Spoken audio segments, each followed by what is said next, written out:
economic chairman of the 100 Black Men. He's in charge of our economic development programs. So he's going to be very instrumental and influential in shaping our course of action as we begin to do the various and the sundry things that we feel are necessary for the community. So feel free to call in, ask him some questions about what he thinks is important, and we will try to do our best to answer any and all questions that you pose to us.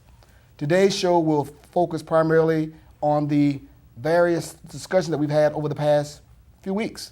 This is the 12-week program, and I believe that we're coming towards a close at this time. So without further ado, I turn it over to the capable and lovely Florette. Thank you, Mr. Bell. To our audience, I just wanted to say this is our last live taping, so please feel free to call in. I know the producer will put the phone number up on the screen for you to call in. Feel free to call in and jump in this discussion. I'm here with 3 distinguished members of the 100 Black Men of Tampa Bay, and they have joined me on previous shows. What we'd like to do is we'd like to recap the Chronicles. The Chronicles are split into 2 volumes. The first volume talked a lot about financial literacy and different topics. We're going to touch on each one of those topics very briefly tonight.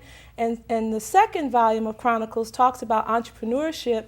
And when we were off camera, we were having a very spirited discussion on entrepreneurship.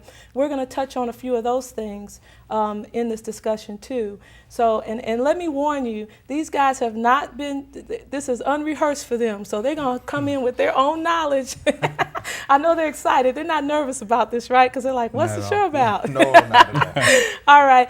The first thing we talked about in our very first show, and I think you were here, Isaac, as well, we talked about dispelling some of the myths about money. I mean, we got into a really good discussion about the fact that African Americans just have to get over some of these myths that we have about money. Like, number one, sometimes we don't trust in banks. Right. We don't trust the system.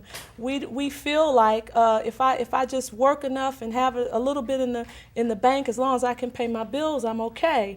What are some of those myths, real briefly, that you guys have come across? Well, Let's recap those. There are so many myths. One that you mentioned with people putting money under their mattresses, and that the bank's going to go out of business. And, right. There are just so many there, too many to mention. I think first and foremost, everyone needs to educate themselves on economics. First off, for their family, so that you can be in a better position long term. In addition to that, it's all about reading and becoming knowledgeable about what's available